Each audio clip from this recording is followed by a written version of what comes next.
Strange things are afoot at the Circle K. That kid is back on the escalator again. Ain't gonna hurt. Is my boomstick! Game over, man. Game over. Welcome to the Bargain Bin. He is your host, Ben Mason. And he is your co-host, Sandro Luketic. And today we're talking 1984's Gremlins. Spoilers, Sandro, I really don't think are a thing anymore for us.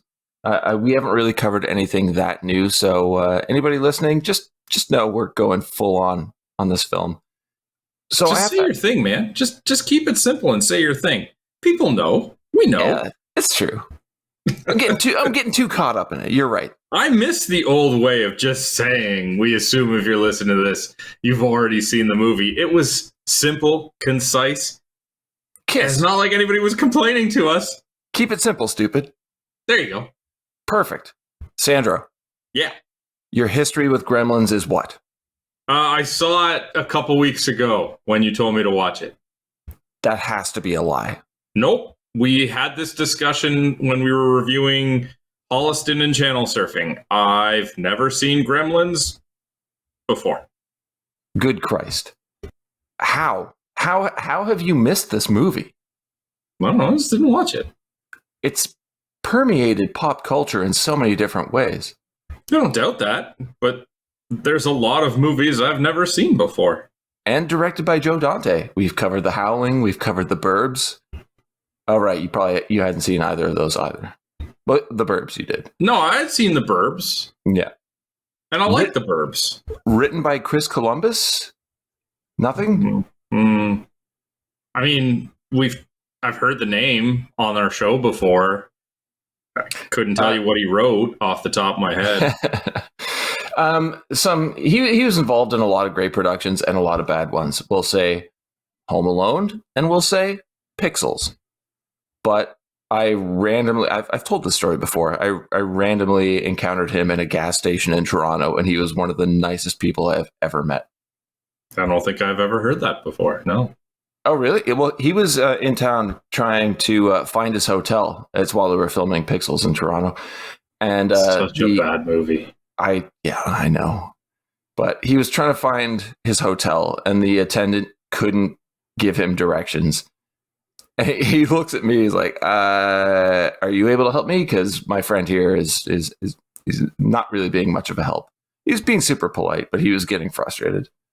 And I had no idea where the hotel was. I was just new to the city myself. But he gave me his phone, and I showed him exactly how to get there. And he was incredibly thankful, bought everything that I was there to purchase, and wished us both the best, and went on his way. Huh. Cool little chance encounter, I guess. Yeah, super cool, dude. But you've seen Gremlins now. Have you seen Gremlins, the new batch? Gremlins Nope. 2. Okay. Don't. Okay. Hey, Ben, what's your one-word review for Gremlins 2? Don't. It is a really fun movie, but it's completely different. It's way too meta, way too self-aware for a lot of people. It's a fun watch, but it is a completely different film. Noted. Okay. So I feel like it's time for your game. Oh, yeah, that's a thing we did, isn't it? Oh, are you not prepared for this? Because I think I got you.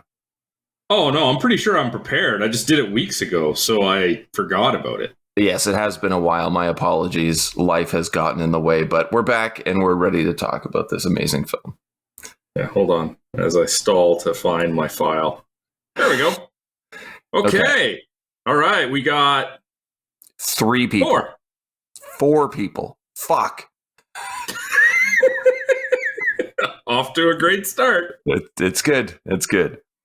We got Feldman. Of course. So, Lost Boys. Correct. License to Drive. Correct. And I already said it, The Burbs. Correct. Is there another one? Technically. Ninja Turtles. There you go. Nice. Donatello. The best turtle. Dick Miller. Of course. This is going to be a tough one. I mean, you don't have to get them all. It's kind of like Ali Yong. It's Yeah. like I'm going to try. You can get a few, but like by no means will I hold it against you if you don't get all of them. Okay. The Howling. Mm-hmm. The Burbs.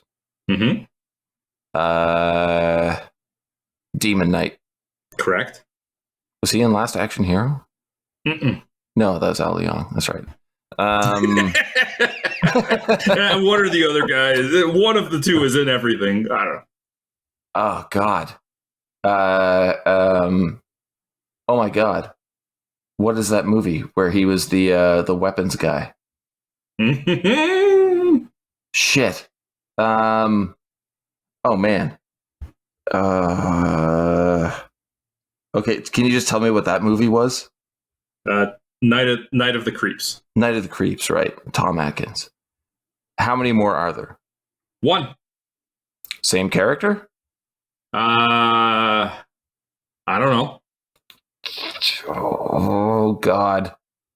I'm blanking. What is it? Chopping Mall. Of course, it was the same character. Dick Paisley or something. Walter Paisley. Yeah, same name, but I'm assuming not the same character, as one of them's a janitor and the other one does evidence at the police station. Yes. Okay. Well, same name. All right. Well, you're doing good. And the third one for me that I thought was amazing, but nobody else would get it because it's from our Lost episode. Frances Lee McCain, who plays Lynn Peltzer, was Mrs. Riley in Scream. I have to take your word for it. I didn't look up Scream because it's not an episode we actually published. Yeah, I know. Those were my 3, though. Who's the 4th? Well, I mean, I have 4, and I don't count the one that I didn't look up. So you're missing 2. Oh God! All right, give me the names. I'll try. One of them should be fairly easy because we did it not that long ago. Oh man! Oh God!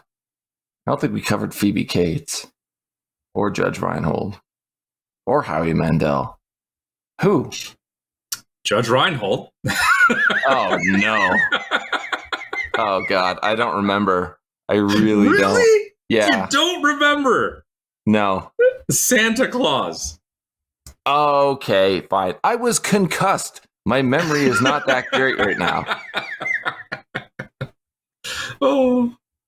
Who else? Who else we got? Who's number 4? Belinda Belaski, who played Miss Harris. Really? Yeah.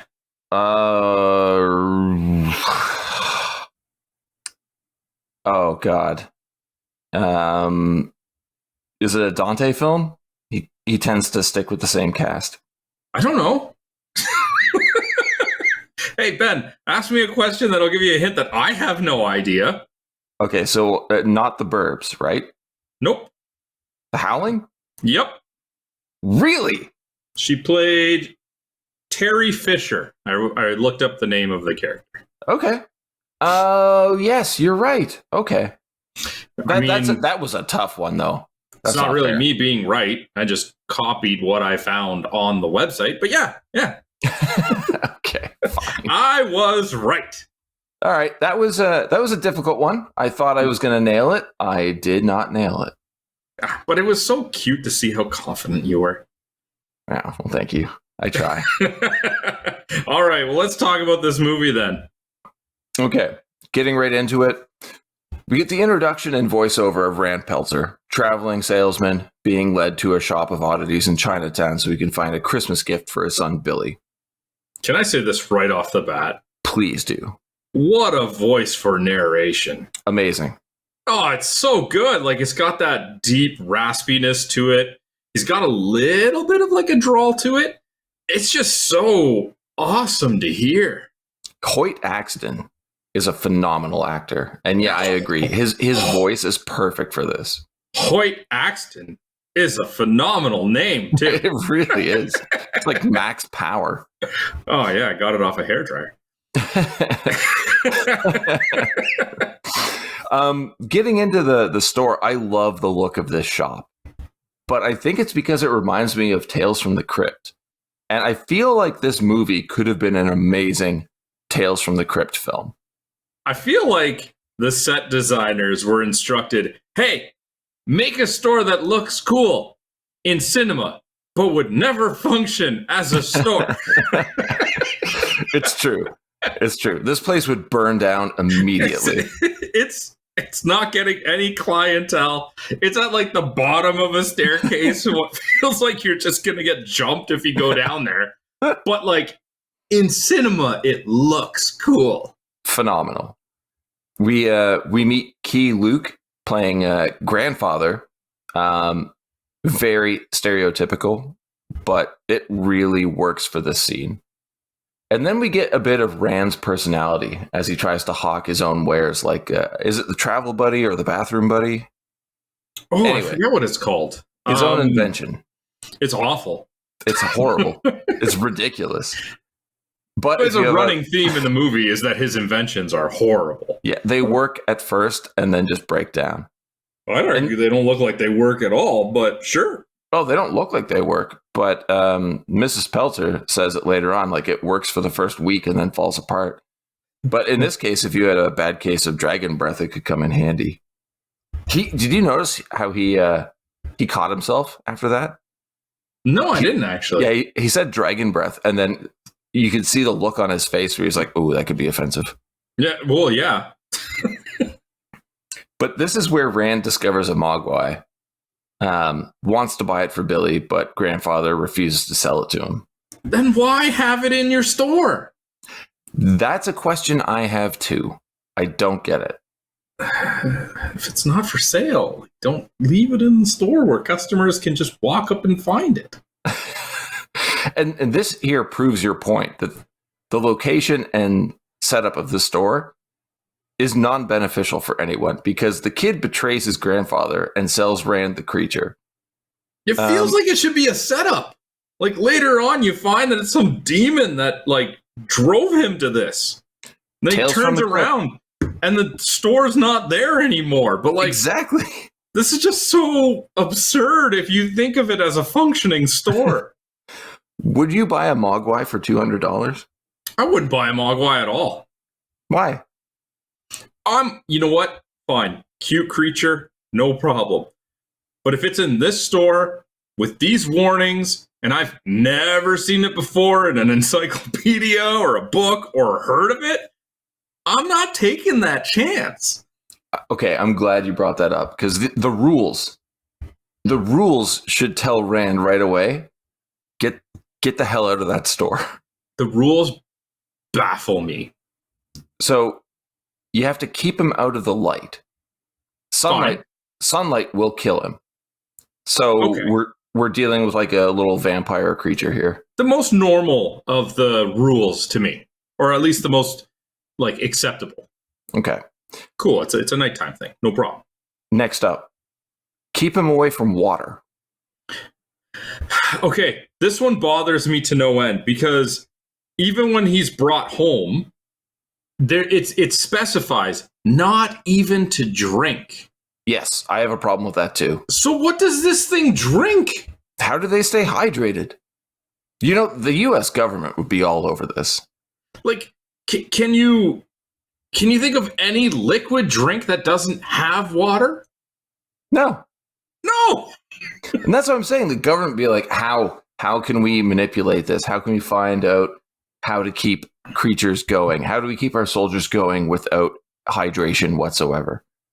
I'm super curious about that film. And I think the third rule is the one you have the biggest problem with. No. The biggest problem is the water. I have a problem with the third rule. But just, like you, I was like, how does this thing stay hydrated and not just die? Yeah. Like, its eyes are massive. It needs water somehow. The most important rule, never feed him after midnight. So, like, are time zones a factor here? Or? See, that's the biggest complaint and point, and people argue it, which I don't understand how you can argue it.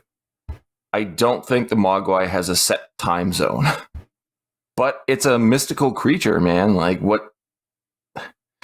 You can't apply worldly rules to it. So I get it. It's fun. It's fantasy.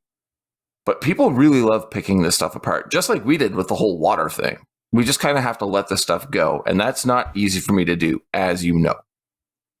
You gotta be more like me, man. I'm not picky at all. Okay. So we'll drop that for now. And we cut to Kingston Falls during the town's Christmas setup. Kingston Falls, Sandro, a typical small American town. They are definitely doing their best to capture that wholesome stereotype, like kids having a snowball fight. But these kids are just mean. And then we get Corey Feldman, who seems to be stuck in a Christmas tree. So I thought it was a costume, but then he's told to get that tree to the buyer's car. So how does that work? What is going on? I thought it was a tree mascot initially as well. Yeah. Like, oh, he's dressed up like a tree. He's going to be handing out flyers, helping advertise the family business. But no, they just wanted you to think that, I guess. Yeah, and we get the intro to Billy, played by Zach Galligan. He's trying to start up his VW bug. Things covered in snow. It looks like it's frozen solid. It's not going to work. But the best part of this scene is Dick Miller as Murray Futterman. Because we're supposed to just roll with the punches here. We're not supposed to question anything. And then right out of nowhere, Murray Futterman, goddamn foreign cars. Like, okay. All right. Now we're getting some cynicism, which I am okay with. How good is it to see Dick Miller on screen again? It's always good to see him on screen. All the time. Way too long. And Billy arrives at his job, which is at the bank, and he has his dog Barney in tow. Why? I don't know. I was going to ask you that. We're never given a reason. Who brings their dog to their job? What is the reasoning? His mom is at home. I mean, Rand is out traveling. Well, I guess he's back. Is he back yet, actually? No, not yet. He comes home in the evening. Yeah, that's right. So Rand's gone. Lynn is at home. There's no reason to bring Barney with you. Also, Barney can probably just stay for a couple of hours. He's a dog. Yeah, a super cute dog, though. Sure. At the bank, we meet Kate Barringer, played by Phoebe Cates. And in the 80s, who didn't love Phoebe Cates? I don't know. The wardrobe lady who gave her this dress? Different time, my friend. Oh, those shoulders. The shoulder pads? They're like frilly. Nope. It made sense. It made sense at the time. Sure. What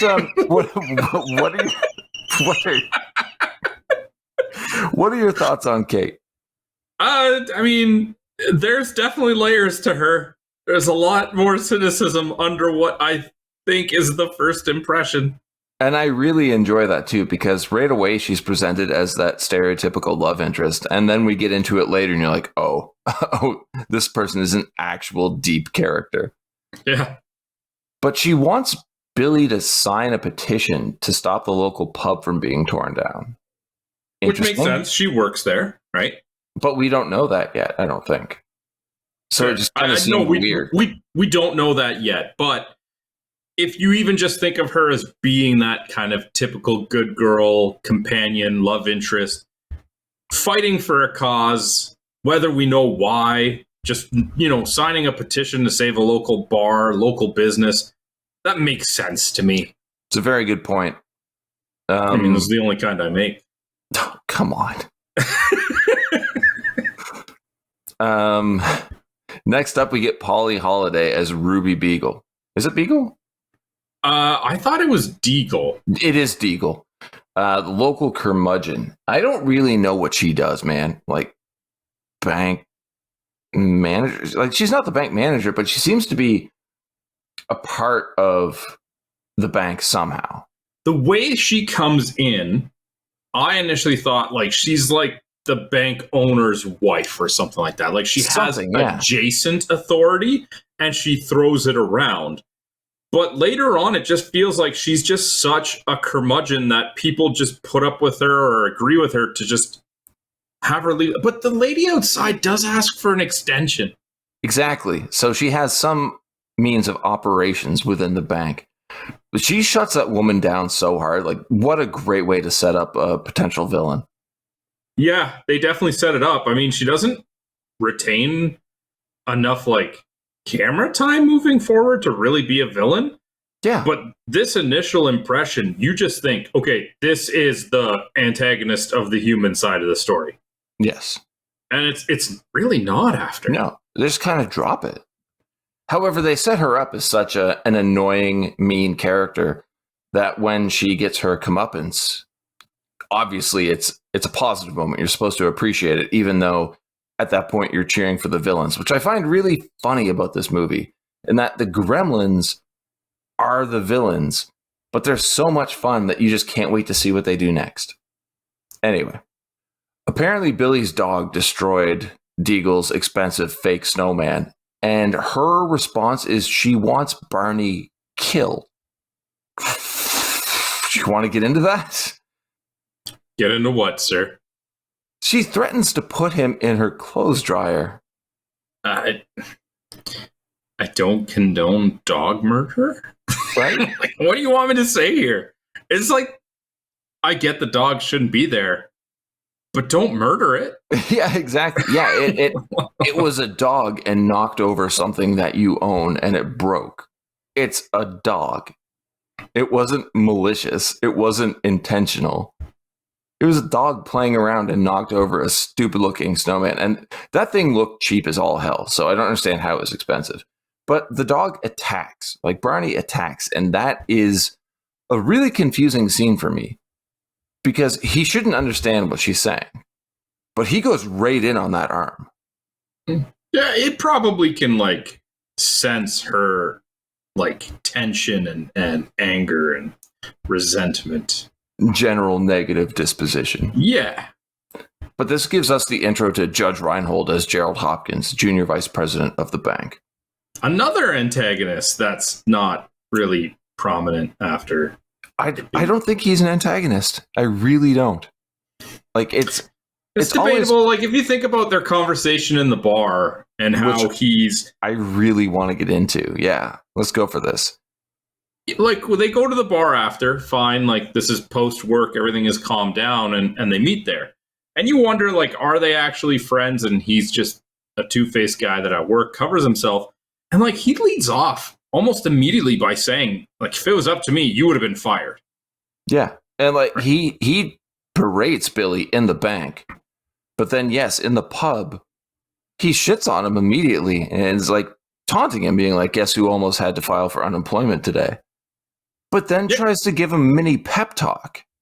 And if you're this much of, like, if you dislike this guy this much, where you're essentially saying, like, you're nothing, and one day I'm going to be the youngest millionaire, and I'm going to own the bank, and you're going to be fired, and this and that. Like, okay, well, why are you sitting with him?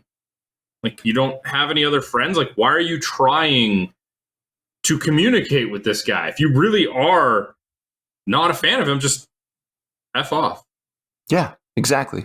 And right now, I'm going to say something that nobody in the history of the world has ever said.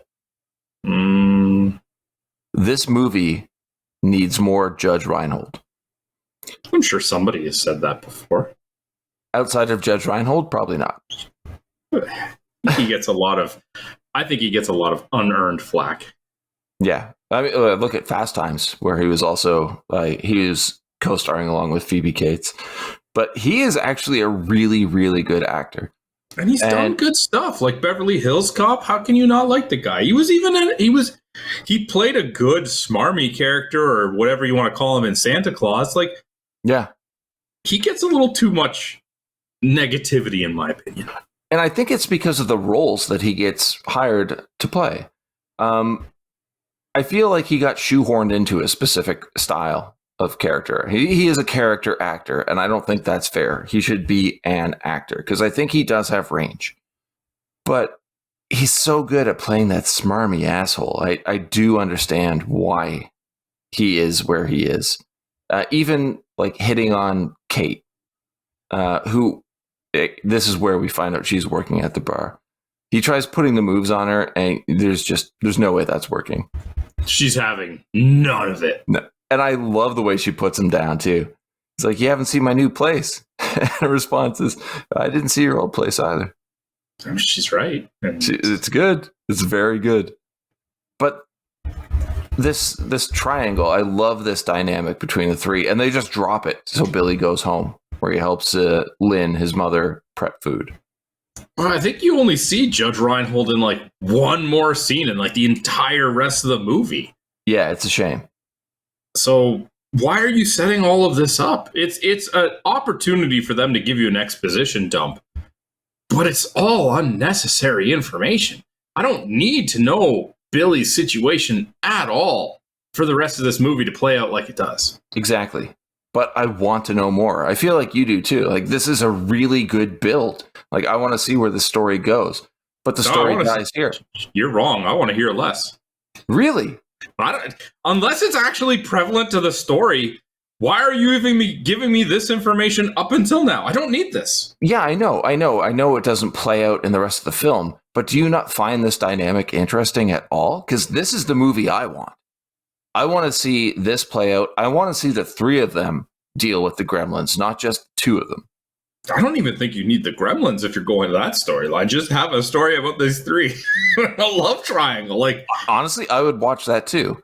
But also, like, this is Gremlins. We're dealing with Gremlins. We need Judge Reinhold. We need Gerald to be paired up with Billy and Kate, because I think that could be really, really fun. I mean, kill him off at some point, but have him in the movie more, because his interactions with Billy are really entertaining. And then he's just gone. Because he's a good actor. Okay, I will agree with you, yes. Finally. So Rand returns home from his trip and gives Billy his present. Do you find it weird that we get a jump scare reveal of Gizmo? I've kind of let weird out the window at this point. Like, I don't understand. But he's so cute. This little guy is so adorable, but he like bursts out of that box and it like you even get a sting. It's just a weird choice. Yeah, I honestly don't know if this movie knows what it's doing. I think you might be right, actually. Like, I get that this is a movie that people love and it's enjoyable and it can be good. But I feel like at the point of creation, it just didn't know what it wanted to do with itself. Which is really weird when it's a Joe Dante directed film and produced or presented by Spielberg. You think they'd have everything under control. But yeah, this seems a little wild. Voice of Gizmo, you know who this is, yes? Howie Mandel.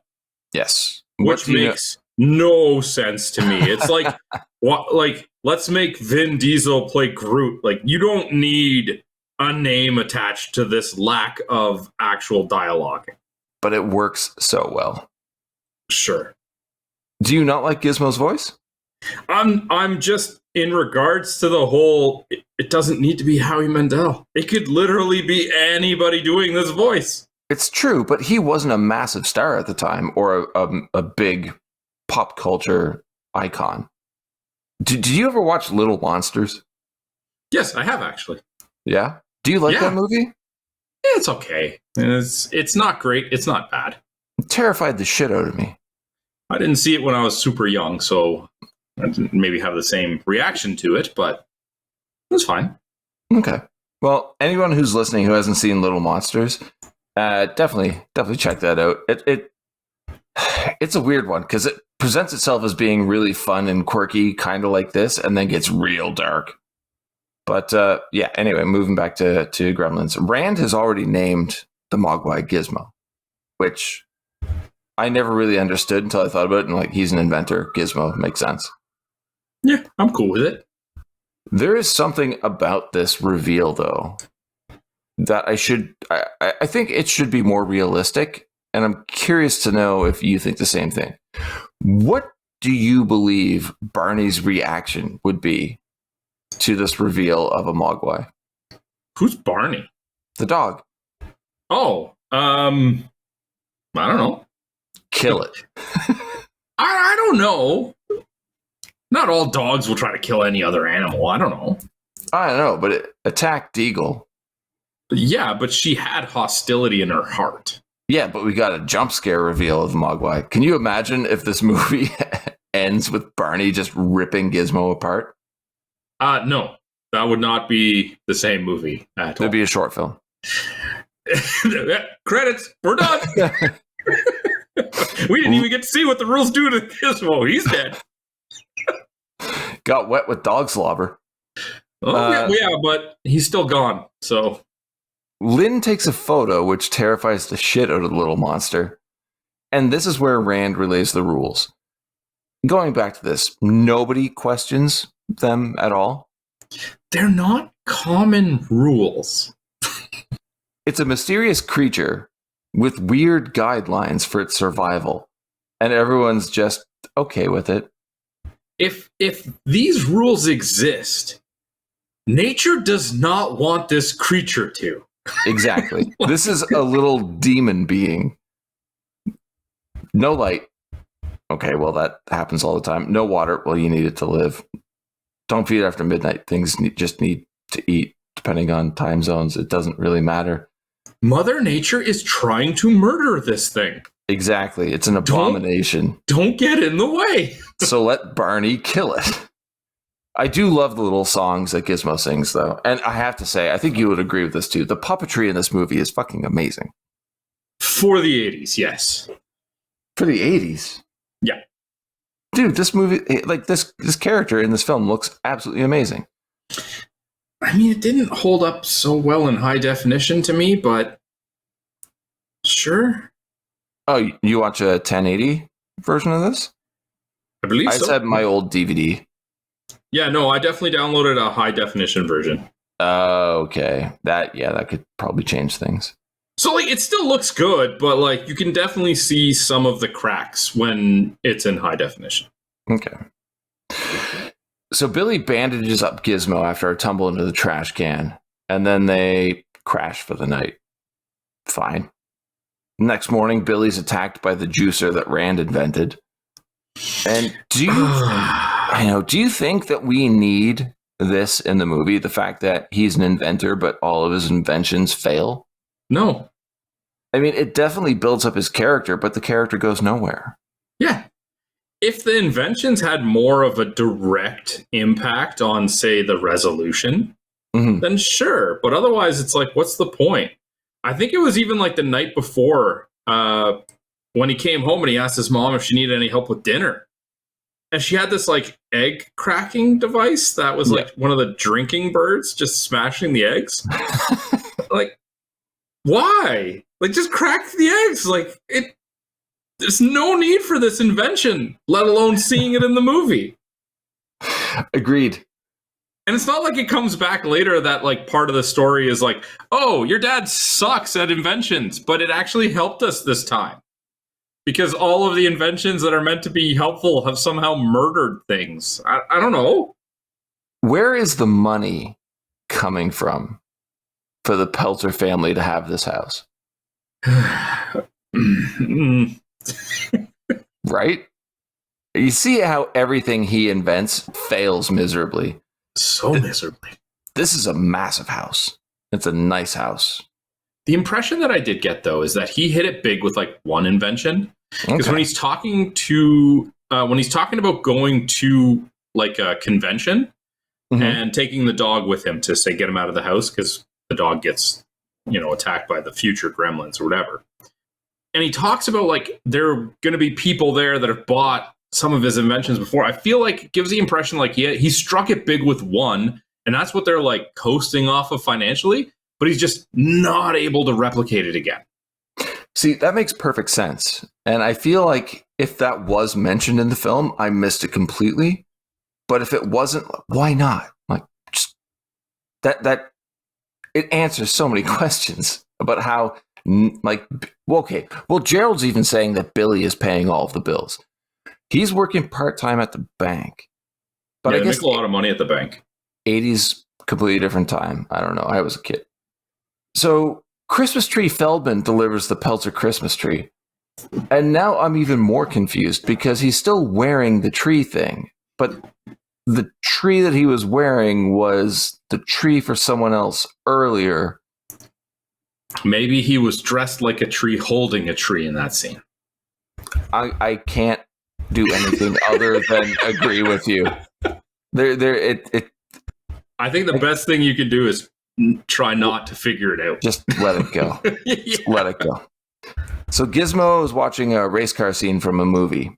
Thoughts on this?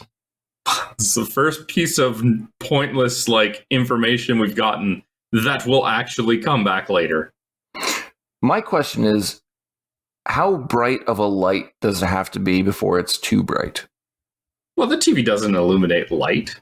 Well, his face is lit up by the screen. No, that's just camera tricks for the audience. That's not really happening in the movie.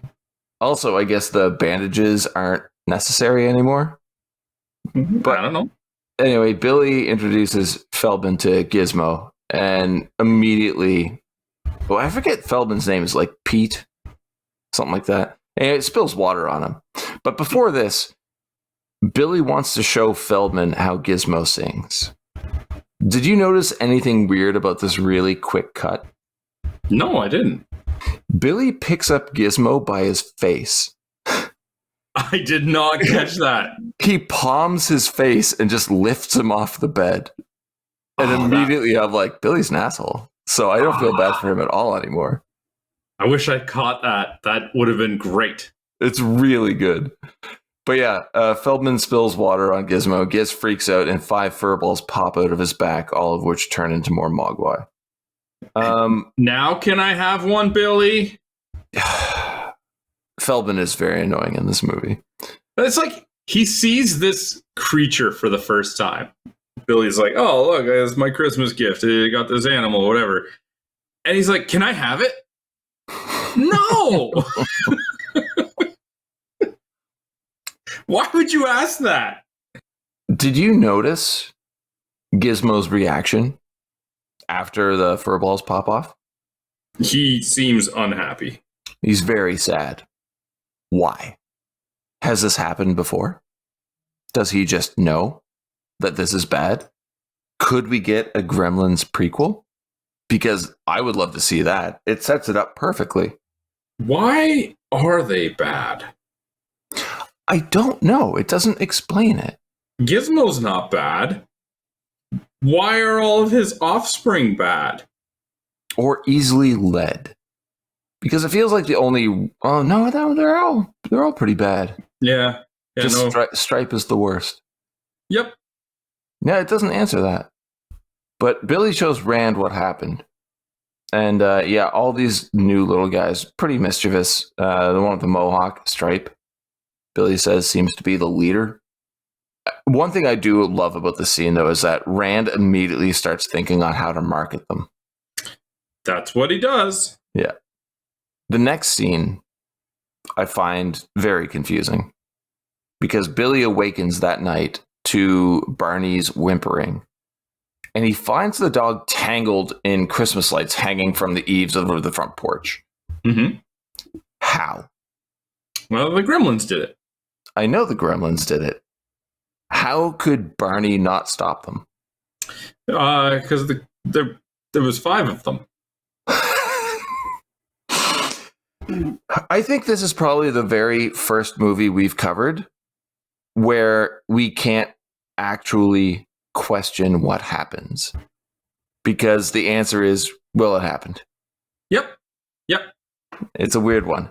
It's a weird choice on my part. So I'm myself confused how they managed to get Barney wrapped in lights and put outside like that without contacting snow, which by my limited scientific knowledge is water. I didn't even think about that. But you have to let these things go, Ben. Okay, apparently, yeah, you're right. So Billy takes one of the critters to his old science teacher, Mr. Hansen, to see if he knows anything about them, even showing him how they multiply, which is an incredibly stupid move.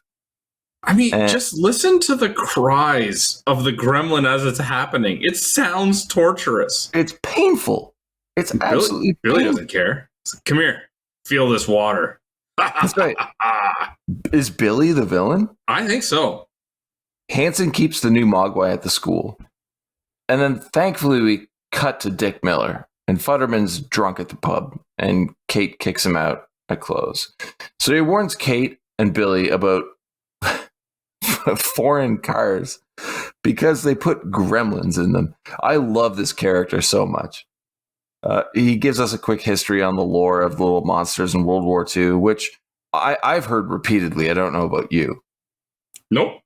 Nothing? You haven't? Like, I even remember the old Warner Brothers cartoons about gremlins ripping apart airplanes and whatnot. And then you get that Twilight Zone episode with Shatner, and then again in the movie with John Lithgow about the gremlin on the wing ripping apart the planes. But Kate reveals to Billy that she doesn't celebrate Christmas. So, you want to get into this? Nope. You sure? Yep. Do you want me to just fly through it? Please. As fast as I can. Her father dressed as Santa Claus and climbed down the chimney one night, got stuck after like breaking his arm or something, I forget, and died. Why is this in this movie? I don't know. I mean, it's way too dark. It's really, really dark. Here's a situation where my dad dressed as Santa to try and, surprise us on Christmas, and it's joyous, and he died. Like, what are we watching? I think that story is what stands out to people most about this film, because it is so out of place and it is so dark in a film like this. Would you say this is just a straight up comedy? I don't think you could say it's a comedy horror. No, I wouldn't really call it a horror. You can maybe argue that maybe it has some action in it, but it's more of a comedy than anything else. Yeah. It is more lighthearted. And then you get slammed in the face with this dark story. It's bad enough. Like, he broke his arm and then he died. It's like, why did both of those things have to happen? Yeah. Why do we need to know that he broke his arm?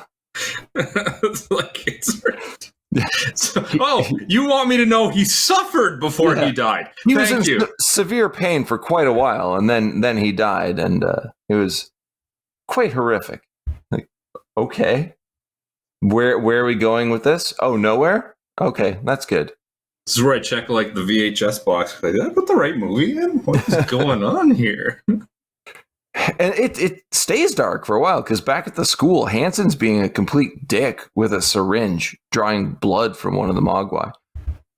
You don't know what these things are. You're not looking for a vein. You don't know their biology. He just sticks it into his hand. Exactly. Yes, Hanson dies, but he deserves it. That's a little drastic. I mean, he's maybe not the best, but anyway, whatever. He's an elementary school teacher. Why? Also, that I found that confusing. I don't think deserve matters.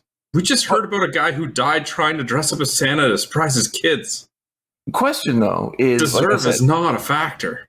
Elementary school. We assume that Billy made it out of high school and is working at the bank because of such. Why take it to an elementary school science teacher? Maybe he just had a better relationship with this person. I don't know. It's really not the question to ask here, I guess. Anyway, Billy's at home watching TV. And the one thing I've noticed here is anytime the TV's on, it's just black and white movies. Don't know why, just an observation. The Mogwai are going crazy for food. And while they've already been fed, it hasn't hit midnight yet, and Billy relents. Watching these things eat is horrendous. Not as horrendous as the noises they're making. Yeah, the noises are bad. Very bad. At this point, I'm kind of losing touch with the movie, I have to say. Okay. I was really excited when we started covering it. Like, I was watching it. I'm like, this is exactly what I remember. I'm having a really fun time. I find this movie starts to drag. And when it picks up again, you're into the action. And you just kind of want it to end. I think this is the turning point for me. I don't know if you feel the same way. Pacing is definitely an issue. It really is. Back at the school, the caged Mogwai sneaks some food. In the background, we see a clock showing us that it's already 2 a.m. or after 2 a.m. An alarmed Billy calls his mom upstairs in the morning, where we get the reveal that the Mogwai have turned into slimy green cocoons. It does look pretty cool. But this is where Billy finds out that his clock has been unplugged. Unplugged, or I thought the wire was chewed or something Or like that. chewed. One of the two. Yeah. That being said, though, if I can tell if it's 11 o'clock or 2:15 at night. Oh man, it was the 80s. They needed their clocks. That's all they had. Your sense of time didn't really exist. Nope. Okay, well, we cut back to the school. Feldman, Billy, and Hanson examine the cocoon. It's dragging, man. It's dragging so bad for me now. Rand calls from some inventors convention. Did you notice what was in the background? I did not. Are you serious? Oh my God.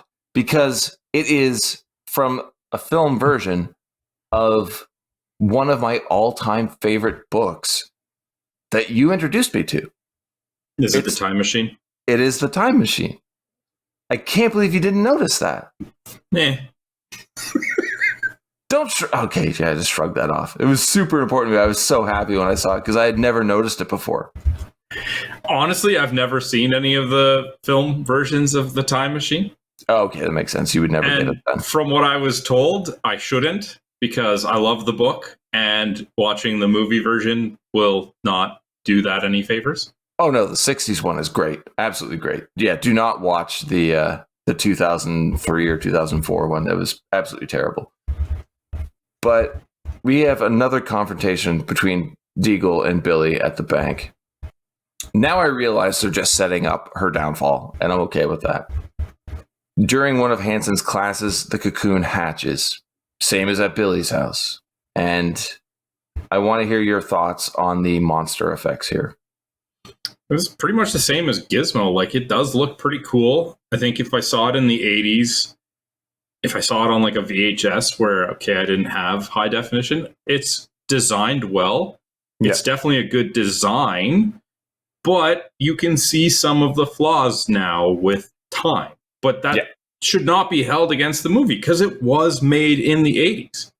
Yeah, I saw it on VHS for the first time, and I was pretty freaked out. But granted, I was a child. But you can see from a concept standpoint that it's very well designed. Mm-hmm. Gizmo's reaction of hiding in a helmet really worked for me. It made me feel like he felt incredibly vulnerable and didn't know what to do. And it shouldn't have affected me as well as it did, but good filmmaking. I feel like from this point on, the entire purpose of Gizmo's even presence in the movie is what cute thing can we get him to do? And that's basically what the new badge is. That's all it is. They even have him reference Rambo in that movie. Complete with the headband. Yeah. And, I think I saw that in the advertisements, actually. Yeah. And the bow made out of the paperclip. Anyway, Hanson calls Billy about the hatching, but is killed before Billy arrives. There is one thing about this that stands out to me that I truly appreciate. Okay. When they discover Hanson's body, there's just a syringe sticking out of his ass. Yeah, it's payback. Exactly. I love it. And it's supposed to be funny because it's his butt. Ha ha! Get it? To get and it? We haven't seen a clear look at the monster yet. It breaks into the air ducts. And then we get a very brief reveal. Thoughts on the design of the Gremlins post transformation? What do you think? Well, I thought that's what I was referencing when you asked me about that. Or were you just talking about the eggs? No, I was talking about I was talking about the eggs, the cocoons, but it's actually the design, not the execution. I think the Gremlins, after they transform, are very menacing looking. I'm not talking about how well they move on screen, but like they look demonic. Yeah, and that was part of what I was saying, is that part of the design and part of how it is the actual concept of them. You got like almost the reverse color palette with green instead of like the light brown and white. Mm-hmm. You really can't think of two designs that could be more polar opposites between the two. Like, it's very well planned out from all facets of just like the conceptual design standpoint. Yeah, like the mottled green skin looks amazing, almost scaly.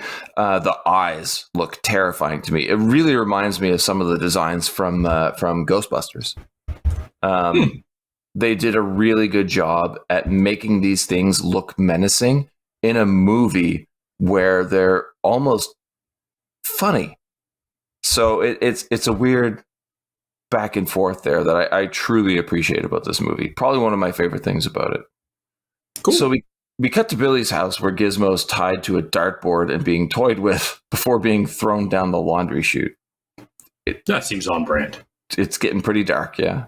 So Billy's mother, Lynn, investigates, discovers the hatched cocoons, and now it's a full-on war between Lynn and the Gremlins. Any standout moments for you in this? Because there's a lot that happens. She holds her own. She is taking them to town. Right? They just needed her. They just needed her to take the front and center more. Right? We get a gremlin in the blender, which has always stood out to me. It's incredibly brutal. At this point, the movie is no longer funny. It's actually pretty intense. At least she used a normal blender and not the Rand, the Rand brand one that wouldn't have worked. Gremlin throwing plates at her. We get a knife and shield moment with Lynn, and then she stabs one to death. Just stabs it. Like, oh, who is this movie for? I don't know, but we need more Lynn. She puts a gremlin in the microwave and it explodes. Just shanking gremlins. We get the gremlin in the Christmas tree, which Billy knocks into the fireplace when he gets home, and that thing just burns alive. And Stripe escapes through a window, and this is where Billy finds Gizmo in the laundry, and they head outside, following Stripe's footprints to the YMCA. I feel like Stripe is not set up properly as a villain. It's just he's present. Yeah. They mention how, like, oh, it feels like he's the leader, but they don't actually, from a movie standpoint, make him conduct himself like the leader at any point. Yeah, I agree. Other than the fact, I guess, he's the last one. Eventually, before they win. And then that's it. It feels a little lacking. Well, the next scene is one that horrified me as a child. Ooh, okay. And that is where Stripe attacks Billy and then jumps into the swimming pool. Yeah. Wow. Like, it's great use of water, the smoke and lighting effects to show us that some serious shit is going down. Like, they did a great job of building tension. As an adult, it's fine. It's nothing crazy. As a child, it is terrifying. So Billy flees to the police station and nobody there believes him. And who would, really? No one. The insane person. Exactly. This is one of the few times in a movie where people not believing the protagonist actually works for me. Because normally somebody will run in and try and tell the authorities this is happening, and they're just kind of like, whatever. You're like, well, no, you should maybe at least consider what this person is saying. But with Billy, his story is so absolutely ridiculous when the police are like, yeah, okay, whatever, kid. Like, yeah, that makes sense. But at least Billy can show them Gizmo as some sort of proof or something. No. That's too helpful. Exactly. Thoughts on the stop motion scene of the Gremlins running down the snowy street? It's snow. It's water. It also looks pretty janky. It does, but again, it's something that I had to be a little bit more accepting of, that it was made in the 80s. Exactly. It's almost endearing in that sense. So we cut to the Futterman's house. And the Gremlins are just fucking with the TV antenna, and Futterman heads outside. Futterman's the best. All I can say is poor Mr. Futterman, dude, as the Gremlins charge him and his wife with their own tractor. The only good thing I feel that we get from this scene is we get the full Gremlins theme song, which is one of my favorite pieces of music from film ever. Oh, okay. Does it not get stuck in your head? No, I couldn't even tell you what it sounds like right now. Oh my God, are you serious? Fuck, man, you have to listen to it. It's so good. You can listen to it any time of the year. I know people say this is a Christmas movie, blah, blah, blah. You can listen to the Gremlins theme song any time of year, and it would just put me in an amazing mood. It's not really a Christmas movie, but okay. Yes. Well, we've had this debate. Die Hard, not a Christmas movie. Gremlins, Christmas movie. Gremlins is not a Christmas movie. It is a Christmas movie. And it does not need to be Christmas. It doesn't need to be, no, but it is. It could be any gift-giving situation. Yeah, exactly. But it's a Christmas movie. Well, okay, fine. Yeah.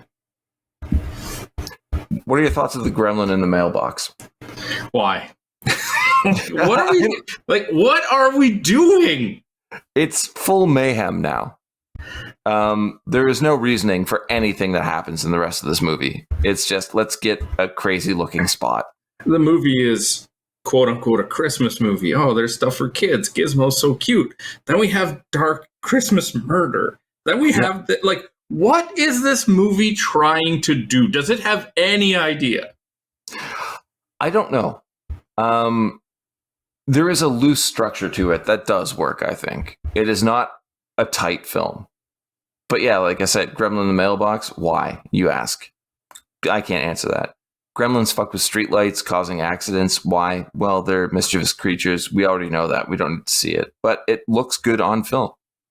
So, if Gizmo gets water on him, and then the creatures come out evil, but then the evil ones get water on them, and they come out evil, where did Gizmo come from being good? Prequel film. I'm waiting for it. Right? Like, how do you make good ones if all of the separated ones are evil?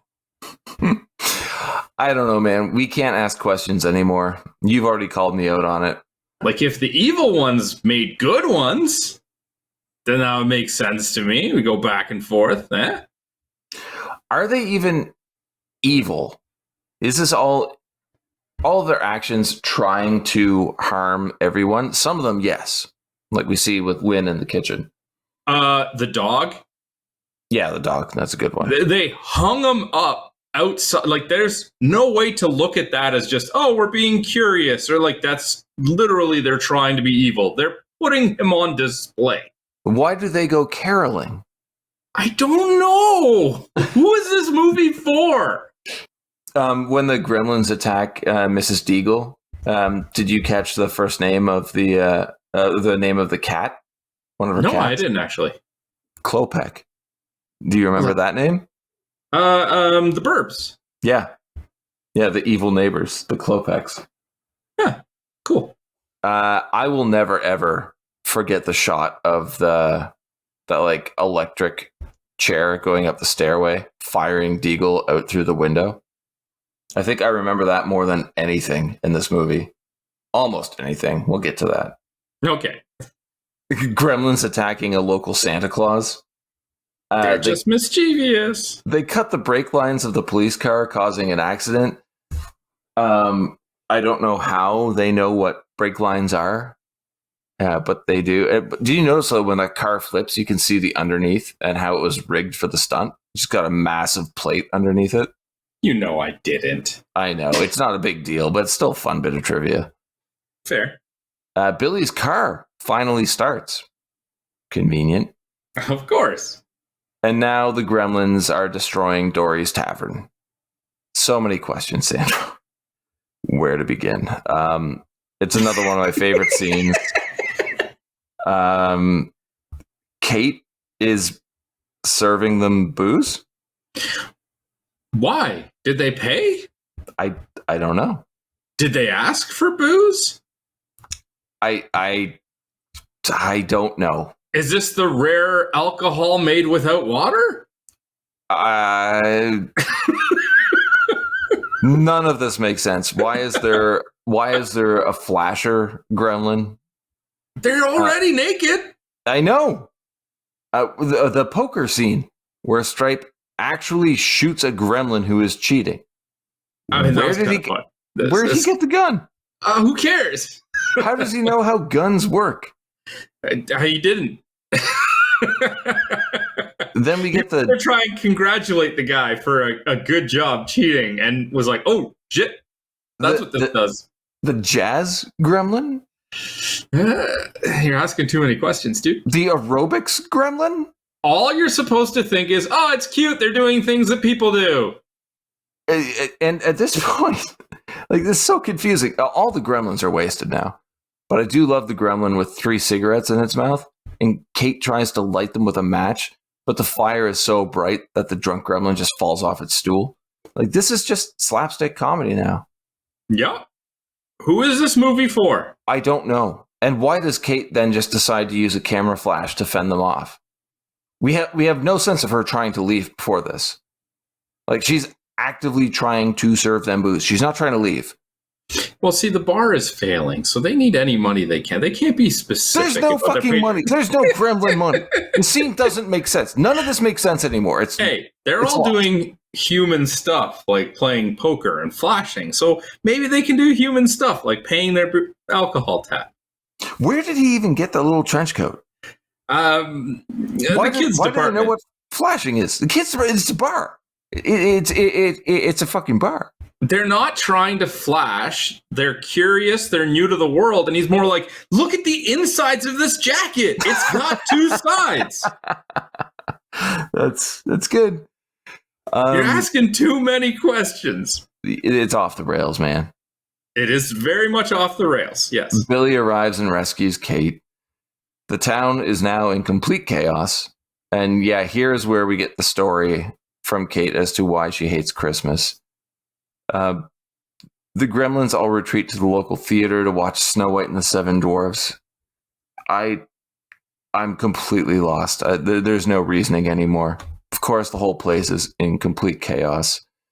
They start singing along to the hi-ho scene. It's kind of addictive, yeah. Billy rigs up a natural gas explosion, which is absolutely ridiculous. It's a smart move, but I don't know how he even considers it. I've always wondered how long it would take for the gas to build up enough to destroy a building, though. Well, I don't think this can be your measure, sir. It's true. Anyway, all the gremlins are burned alive, except for Stripe, who's hidden in the department store. Billy, Kate, and Gizmo pursue, hoping to stop him before he gets to water. Sandro... Don't do it. Stripe appears on several TV screens, some promptly destroyed by a bat that Billy is wielding. Uh-huh. How do gremlins know how to use modern technology? They're doing stuff people do. Exactly. The throwing of the saw blades is incredibly stupid, but I thought was really fun. The visual of Stripe speeding off on a tricycle looks horrible. Absolutely horrible. It's the worst shot in the movie. It's one of my favorite shots because that is the feeling of the movie. It looks ridiculous. It's fun. You can't take it seriously. And I feel like this is a movie that we should be watching and appreciating and enjoying and not breaking down, which we've had a few of these in the past. They just filmed this and then sped up the recording, right? Yeah, exactly. Yeah, it's very noticeable. But then you get that really laughable scene leading into Billy getting the shit beaten out of him. And it really reminds me of Bruce Campbell in the Evil Dead movies. Like, it is so over the top, but he is taking a lot of damage. Right down to a scene where it's chainsaw versus bat. What is this bat made out of? The strongest wood that we've never discovered. It really withstands that chainsaw much better than it should. Gizmo in a toy car. Yeah. Are you a fan or not? It's a callback to when he was watching the racing movie, you see. Exactly. We finally got one. Did it work for you? No. Yeah, me neither. I hate it. I hate it so much. Because before it seemed like I said, was it a comedy horror? It didn't really work in either. Now we're full-blown comedy, and it's not working for me. I love when they do stuff like this. It's like, oh, we found a toy car that he can fit in. Somehow that toy car now functions like a real car, just smaller. As opposed to being the toy car that it should be. Yeah. No, it's a functioning tiny automobile. With a lot of horsepower behind it. And he knows how it works. Yeah, because you watched the movie. Come on, man. Like, gotta give them at least a little credit for the one bit of foreshadowing that they did. Christ. Yes, there's okay. All right. Yes, there was foreshadowing. They didn't bother with any other foreshadowing, so at least just accept it. Fine. You're right. You know what? You're right. Just give them one. Just give them the one. No. Stripe shoots a gun at Billy numerous times before drenching himself in a fountain, but Gizmo arrives in time to open a window blind and shower Stripe in sunlight. Another one of my favorite shots in this movie is Stripe melting. I think absolutely amazing effects, but also gives me that Tales from the Crypt vibe. You've commented on the effects before. Did you find that this worked for you, or was it a little too cheesy as well? Honestly, at this point, I think my brain was ready to just accept whatever it was given. Okay, fair enough. I get that. It's like, you know what you're watching at this point. You don't know who it's for, but you know what you're watching. You're just like, yeah, okay, whatever. I guess you can't really question anything at this point. No. But I will. Okay. Rand and Barney are on the scene now. And after a pretty decent jump scare, we return to the Peltzer house. Gizmo's sick? What's going on there? Probably a lack of non-water liquids. He's dehydrated. There's apparently some liquid that will hydrate him that we don't know exists, and we don't have it to give to him. Yeah. The grandfather from the opening of the film appears and is furious over what happened. Okay. How does he know where Rand lives? Has this been reported over the news? Is nobody else there? If something like that happened, the entire town's in chaos. Where are the police? Where's the army, National Guard? But this one guy from the West Coast in Chinatown can figure out exactly where Gizmo is. Well, it's not like somebody reported the Gremlins, but he just followed the wave of destruction. I guess. It's like, oh, there's reports of these buildings and this chaos happening. That sounds like it would be the work of the Gremlins. So they put Gizmo back in his box, and the man leaves with the Mogwai, pausing for a moment to let Gizmo say goodbye to Billy. He was furious, absolutely furious when he showed up, and now he's being gentle and kind. No, it was probably his grandson didn't give him the $200 for it, so he thought that it was just stolen. Just black drugs. Grandson's a junkie. Yeah. He was just mad. He thought that this guy came in to his store and just stole the Mogwai. Yeah, that makes sense. It doesn't, but I mean, none of the movie really does. Exactly. It makes more sense than most of the shit that happens in this film. So the film ends with a voiceover from Rand, warning people that when their electronics go on the fritz, there might just be a gremlin in their house. No. My thoughts are you created something that just doesn't work, and you're blaming Gremlins now. Yep. And we end with that great Gremlins theme again. Roll credits, end of movie. Sandro. Yeah, man. I've always touted this as one of my favorite films. Okay. I cannot do that anymore. Okay. It is way too ridiculous. It makes no sense. But I mean, it's a fantasy horror comedy, I guess, and you just kind of have to roll with it. Let's see how it did, though. Let's see if other people agree. So, looking at this film, 1984, directed by Dante, produced by Spielberg, what kind of money do you think it had backing it? What was the budget? 15 million? Close, 11. Okay. How much did it make? 79. So much more than that. 179. More than that. Oh, geez, I give up. $212.9. That's a lot of money. Yeah, no wonder it got a sequel. And no wonder the sequel was more the ridiculous comedy than the potentially horror-based origins, because I would like a more horror version of the Gremlins.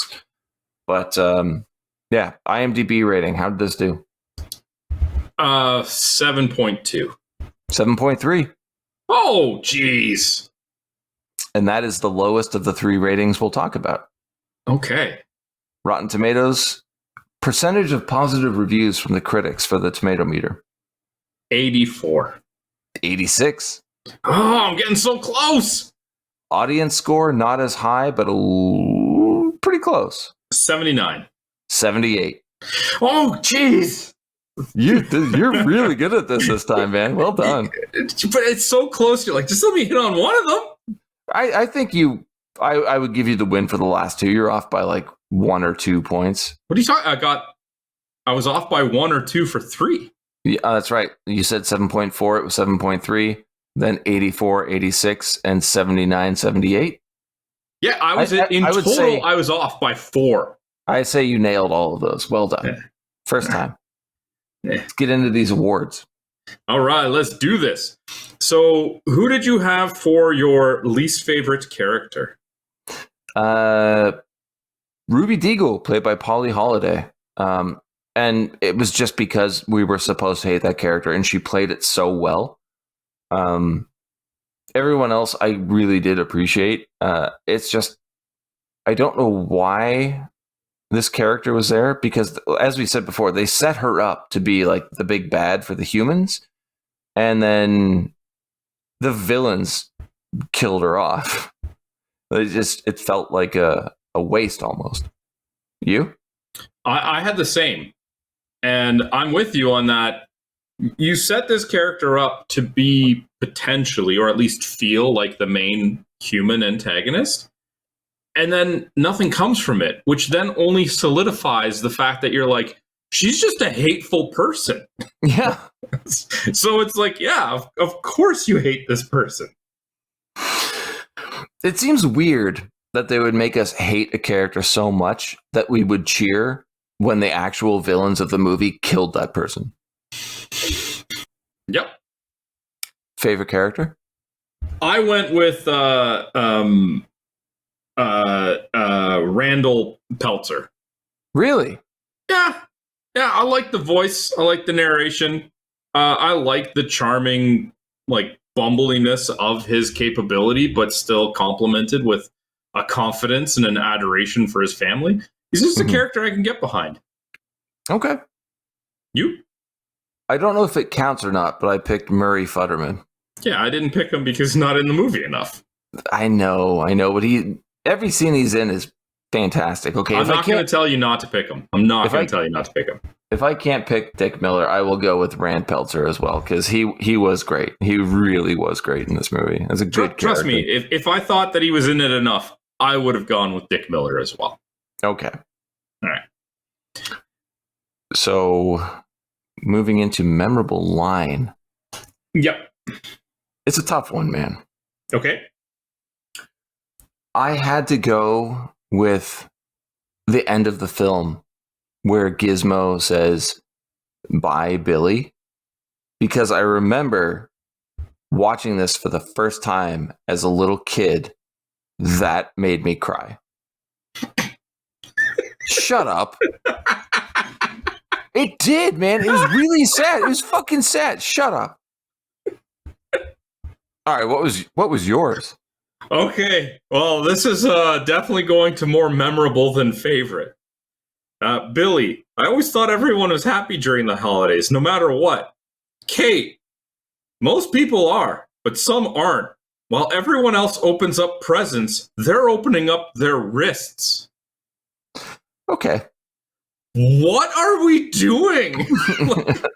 I heard that and I'm like, I thought this movie was supposed to be for kids. It's not a kid's film. Tell me that is not like the darkest line. It is definitely the darkest line of the film. Does not belong in this movie. And like, How this doesn't stand out to anybody who sees the movie is beyond me. What's your favorite or most memorable scene? It's the scene of Dick Miller being drunk at the bar. Really? Yeah, it just lets him really open up his acting chops, which we know are there. And he's such a great character, and there's just so many charming lines. And even when he's like resisting, like he wants to drive home, she's like, "Oh, maybe you shouldn't." He's like, "I guess I'll walk." Like he's just so good in it. Yeah, he's great in everything, or was great in everything. You? There are two. Okay. And I don't know. I think my most memorable scene is Deagle being shot out of that window. Okay. But my favorite scene is Lynn on that gremlin killing spree. Oh man, she just shanks him. She is a no-nonsense lady. She's just murdering them left and right. She's the most capable person in this movie. Yeah, they wouldn't have lasted long if she was around more. Oh, God, no. No, Lynn is the true protagonist of this film. Final thoughts? Gremlins is a really fun movie that you should never analyze. No, God, no. The acting is not great. The direction is actually fantastic. The story is problematic, but it's a lot of fun. So if you just want to throw on a movie and have a good time, you're going to get that from Gremlins. It's from 1984, man. Like you can't really complain too much about this movie for what it is from that time. It's very good, very good. Zach Galligan is competent. I mean, Dick Miller, perfect. The creature design and the puppetry is wonderful. I don't really think there's another movie like this. Obviously, ignore the sequel. It's a good time. It's a good time. It's just not phenomenal. So, yeah, I'd recommend it. But if you've seen it a handful of times, I think you're good with just letting it go. You? I don't like this movie. Wow, okay. I might struggle with it because I didn't watch it when I was younger and I don't have that to lean on. But watching it like in today's day as like a first time viewer, it was just so disjointed. It didn't know what it wanted to be. Mm-hmm. It's difficult to say, oh, it's a fun movie because there's so many dark parts that I can't recommend it to like kids. I don't know if there's enough there for adults to really enjoy if they didn't grow up with it. Like this movie's identity crisis might be its biggest undoing if you don't have nostalgia to compensate for that. Yeah, I can see why you would say that. And there's so many elements of competent filmmaking here, but just this lack of direction or commitment, if you want to use a different word for it, to what they actually want to do with this movie really makes it struggle. It takes so long to get into the movie to the point where you actually have the gremlins. Then you hit this like slow middle part where very little actually entertaining happens. And then you hit fast forward on the actual like gremlin part at the end of the movie. And it's just like, what part of this movie was I supposed to latch on to as a fan? Yeah. I'm really glad that you brought up the like who's the movie for? Like is it a kids movie, adults film? Because with movies like Shrek, it's obviously a kids movie that has adult humor hidden within it, so adults can watch it and appreciate it on another level from what their children are experiencing. Absolutely. With Gremlins, there is a fair amount of dark content that would disturb children. So it's definitely a movie for adults, but then there's so much kid humor put in that I don't think the adults would appreciate it as much as they should. It is, and I feel really weird because we've used this term a lot recently, and that this movie is unbalanced. But I feel like with how dark this movie was going, if they shifted it more into the horror realm, we both would have appreciated it a lot more. I think I would have appreciated it a lot more either way. if you had gone right into horror, or if you had fully embraced being a family-friendly kids movie and not put all the dark elements in it, I think it would benefit from either of those directions. But you just got to pick one and go with it. Okay, I 100% agree with you. All right, so that's our thoughts on Gremlins. If you'd like to share your thoughts, you can hit us up on social media. We are on Twitter at BS Bargain Bin, Facebook.com/BS Bargain Bin, BSBargainBin.com, and YouTube.com/@BS Bargain Bin. Ben. Yes, sir. What are we doing next week, bud? Well, we're going to be doing February's fan pick, or listener pick, if you will. January. And this is January, because we're a little behind. We are a little behind. That's my fault. Sorry, everyone. It's okay. But from Andy, we are doing 1994's Demolition Man. At the end of a century, ravaged by violence, a society of perfect order will arise.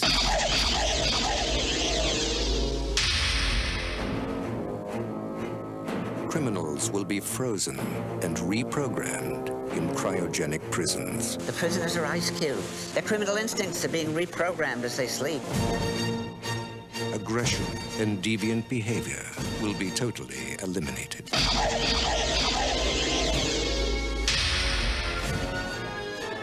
He's a criminal the likes of which you have never seen. In a bad time, he was the worst. I'm gonna love running this place. But in the year 2032... This morning, Simon Phoenix escaped from this cryo facility. We are, quite frankly, not equipped to deal with the situation. Amidst a world of peace and calm... We're police officers. We're not trained for this kind of violence. How was the fiendish Simon Phoenix apprehended back in the 20th? In the end, it took just one man, John Spartan. You mean the Demolition Man? The conditions of your parole are full reinstatement into the SAPD and immediate assignment to the apprehension of Simon Phoenix. Two mortal enemies. Just dropped in to say hi. From another time. Pass is over, John. Time for something new and improved. Oh, hell. Will be unleashed on a future that isn't big enough for the both of them. Sylvester Stallone, Wesley Snipes, Demolition Man.